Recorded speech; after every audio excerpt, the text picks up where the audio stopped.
It's time for Expert Alert, your chance to ask questions and get answers from experts. Well, good morning and thanks for joining us here on our WLOX streaming platforms for this week's Expert Alert. We are here every week here on our social media platforms letting you ask questions to the experts. Now, if you're joining us on Facebook Live, we have you can see kind of right here. Yeah, you can see that. And if you want to ask questions of our expert, just put those questions here. I've put one here that says, ask your questions here. Just send us the questions. If I don't see it, they'll tell me in the control room that they're on here. I'll present your question to our expert today, and we can get your questions answered. Today, we are with Travis Curtis with High Tide Plumbing. Thanks for being here again with us. Morning, Chet. Good morning. So, you guys at High Tide, it's not safe to say that all plumbing companies are made the same, because they're not.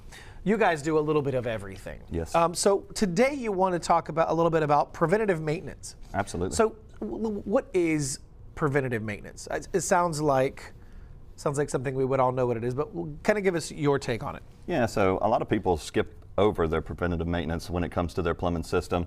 So to relate to something that everybody can relate to would be like changing the oil in your car. You don't necessarily have to, but it's going to definitely decrease the life expectancy of the vehicle if you don't. Same thing with the plumbing system. There's a lot of equipment that does require annual maintenance that a lot of people choose not to do, and that is decreasing the life expectancy of their plumbing system and their equipment. So with regard to, the only thing I can think of, and this is going to be HVAC, but I think of the drain line that you have to pour hot water bleach into every couple of months so that it doesn't get clogged. When we're talking about what you're doing, what is some of that preventative maintenance that we can be thinking about? Yeah, so like you mentioned, that's a great one. That's one of the biggest reasons why we get called out to people's home is backed up AC drains. Vinegar, bleach, or hot water once a month when you pay your electric bill, change your air filter, pour some vinegar or bleach down the AC drain as well. Water heaters. Manufacturers recommend that you flush your water heater at least once a year. Tankless water heaters, same thing, flushing once a year. When we call a manufacturer because we think that a piece of equipment could still possibly under manufacturer's warranty, that's the first thing the manufacturer asks us. Has this piece of equipment been maintained yearly? And we have to answer that honestly. So it's highly recommended that you do that. We recommend that at least once a month you open up your cabinet doors and take a look underneath the cabinet. Oftentimes we'll be working on someone's toilet. We'll go ahead and check under the lavatory cabinet while we're in there, and the bottom of the cabinet's bubbled up. The cabinet be packed full of towels and dish towels, and we start touching those things and they're wet and damp, obviously indicating a leak. So just physically putting your eyes on something just to check to make sure. A lot of times we ask people, where's your water heater at? They don't even know that. We recommend that at least once a year you go put your eyes on that water heater to see if there is a small drip, to see if there is anything visually that concerns you as a homeowner that you may want to have an expert come check out. Sure, they say that an ounce of prevention is worth more than a pound of cure. Absolutely. You don't want to, finding a leak early on means you're addressing a plumbing concern. But if you find it later, now you might be replacing the cabinet, and one small issue that can be addressed early on can really, snowball into something significantly larger. Absolutely, and that's why we always offer a free 65-point plumbing inspection while we're on site to the customer's home. A lot of customers take us up on that.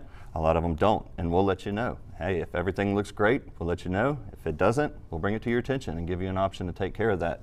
Something as simple as a small leak on a toilet on a raised home that has a wooden foundation and structure, that toilet could leak over time and the homeowner may not even know that because it's seeping into the floor versus coming out from around the toilet.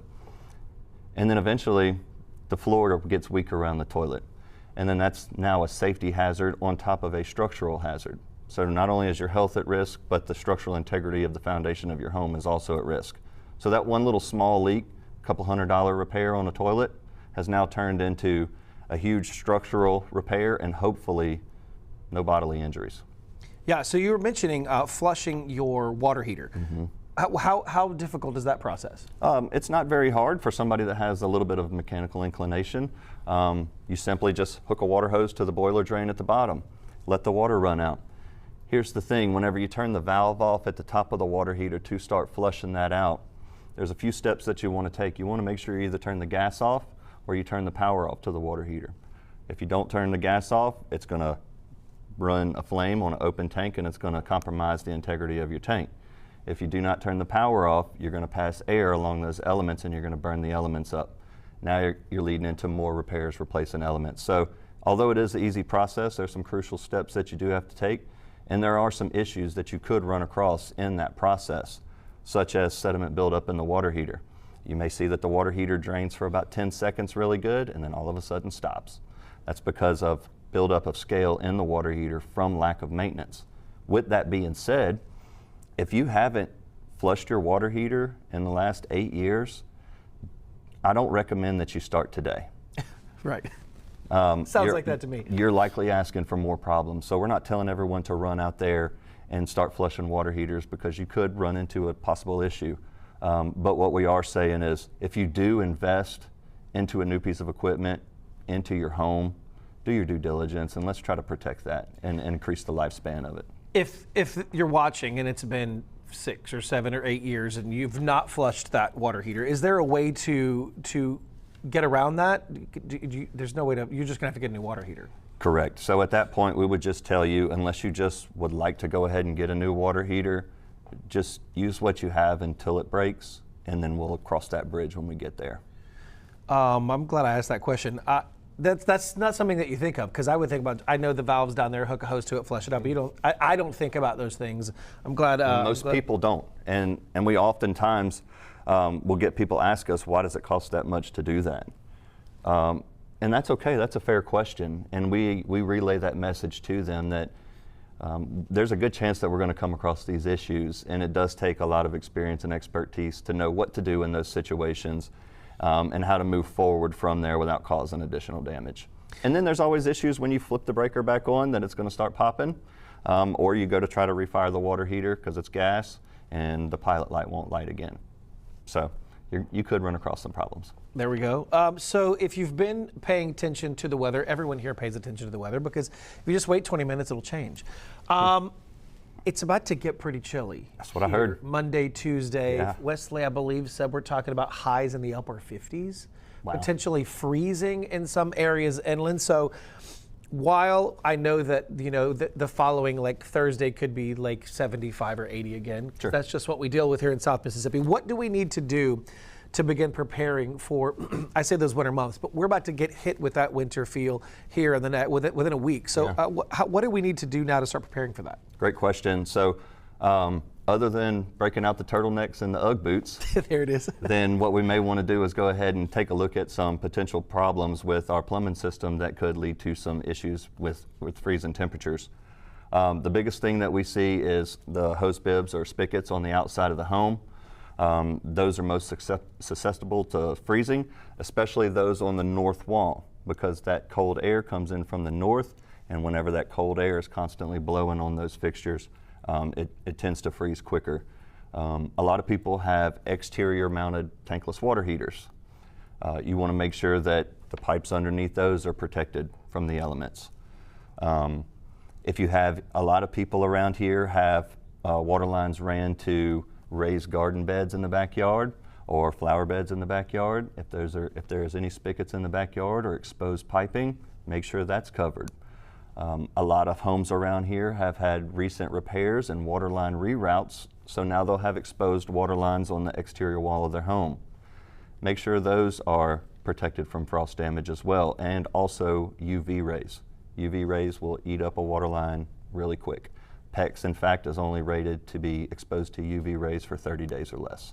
So make sure they're protected from UV, but more importantly from cold weather.